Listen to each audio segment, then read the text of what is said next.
Good afternoon, everybody. It's Dr. Karen. I'm going to give just a second for my video to load, but what I wanted to get into today was my third secret to 10xing your language therapy outcomes. So, in the first video in this series, I talked about the big domino. So, the very first thing that you want to knock down when it comes to language therapy, which is vocabulary.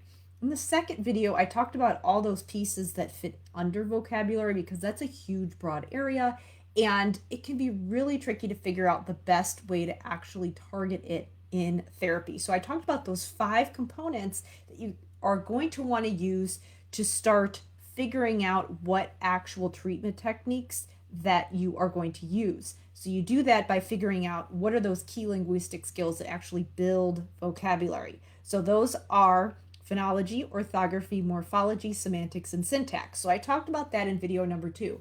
Today, I wanted to talk about that final piece that you need in order to have a really effective language therapy system so that you can be really effective, again, and change your students' lives without it taking hours and hours of planning and prep so that you can actually cut back on the amount of work that you're doing, but still see great results. And in fact, you can actually see better results when you are cutting back on your workload because you are recharged. You're able to get into a state where you can step back and evaluate what you're doing instead of feeling overwhelmed all the time. This is actually the state that we want to be in, where we are going to perform our best and show up to serve our students and our clients. So that final thing that I wanted to talk about that's going to help you really tie this system together has to do with decision-making fatigue.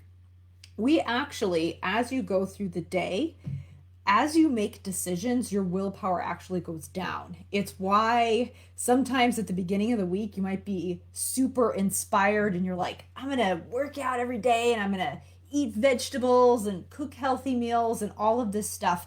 And you're super inspired. But as the week goes on, your decisions start getting worse and worse. And by the end of the week, you're like, forget this, I'm going through the fast food drive-through or whatever it is. But when you have some kind of a workout plan that you're following where you just have to do a plan, you don't have to decide every day, or maybe when you have a meal plan, you plan things all out at once and it's just all set, it's a lot easier to make better decisions about those kinds of things because the decisions are made up front. When you're following a system, you are making one decision to follow the system. When you are just kind of piecing it together as you go, you have to make a decision for every single next step. And that can really wear on you, where you might have really good intentions and you think, I'll just figure it out as I go. But the more decisions you have to make, the more exhausted that you get. So let's think a little bit about all the decisions you have to make to actually hold a language therapy session and to hold a good language therapy session. Well, number one, you have to know the research behind effective techniques. So there's a gazillion research articles out there. So you've got to sift through all of that. And then you have to actually figure out which ones you're going to read. And then you have to read the articles. And sometimes they're really confusing. So you end up having to reread them over and over again.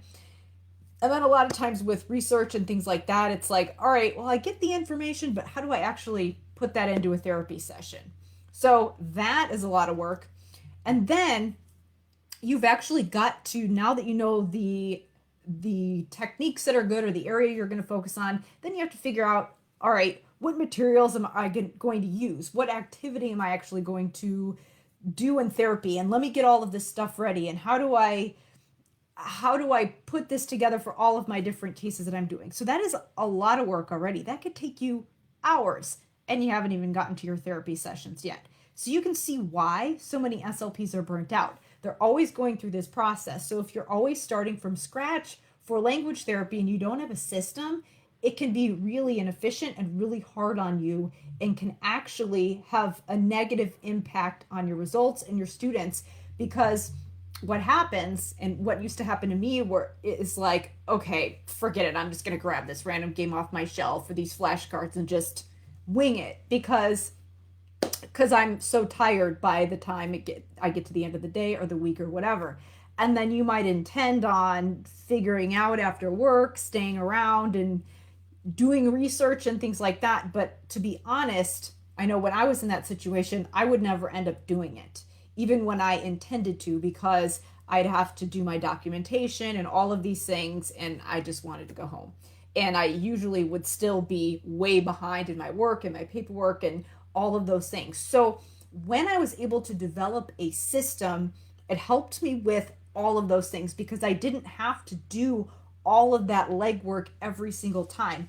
All I had to do was, since I had done all the research up front and I had these staple strategies that I knew would, number one, be in line with my students' processing issues, number two, that were research based, and number three, that I was used to doing over and over again. And I could just cycle through them and just tailor it a little bit for each individual case and each individual set of students.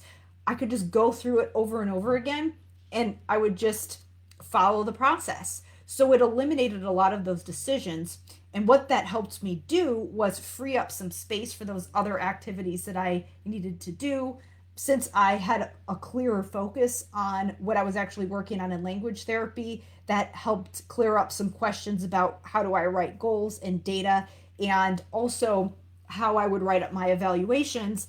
And then also when I was trying to align with the curriculum and collaborate with teachers, because I was super focused in what I was working on, those conversations got a lot more focused, and we wouldn't just go around in circles. I knew exactly what questions to ask to get the information that I needed for my students, and also what information to share with the other people I was working with.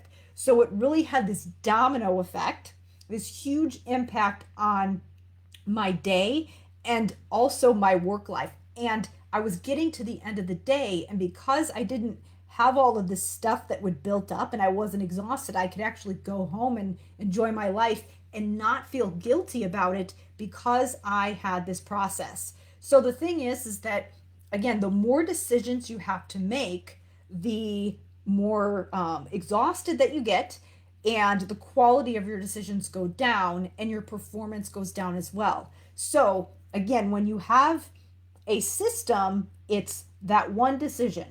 You're committing to the system and you're committing to the process. Once you do the work up front to learn the process, you can just follow along. You can just keep moving through it and just make minor tweaks along the way. But if you have nothing to start with, it's a constant state of having to make one decision after another. So it can be really draining. And the thing is that if you are a pediatric SLP and you think about your caseload and the percentage of students who are language cases, I know when I was in the schools, it was like half my caseload. So that's a huge impact. And so I found that when I was able to find a solution for this one area that was my Achilles heel, it really had an impact on everything else, not just at my job and at work, but in the rest of my life. I think we vastly underestimate the impact of our work on our overall health and well-being, and you just can't underestimate that.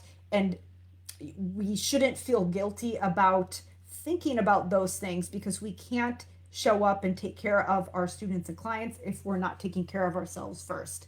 So I wanted to share a link with you. I'll share it in the comments as soon as I log off, of my webinar where I go through all of these secrets that I just shared. If you want to just, since I've been sharing little tidbits in the videos these last couple weeks, if you want to just watch the entire system all at once and learn all three secrets and how they go together, I invite you to watch my online presentation for SLPs where I walk through it. And additionally, I will give you an opportunity to join me in my signature program for SLPs. For those of you who want to learn more after the webinar, since I will show you the overview of the components, if you want to learn more and you actually want to learn how to implement the therapy techniques, you'll get an opportunity to join me if you're interested. So I'm super excited about this. This is the program and the system that I always wished I would have had when I was first practicing as an SLP. And when I went back to get my doctorate, this is the system that I put together that was really my a labor of love, and something, again, as I said, a problem that I always struggled with. And when I finally found a solution, when I finally started dismissing language therapy cases because they were better, not because we'd given up and because they had plateaued, and when I finally started to see my students just increase what they could tolerate as far as their least restrictive environment and become more independent.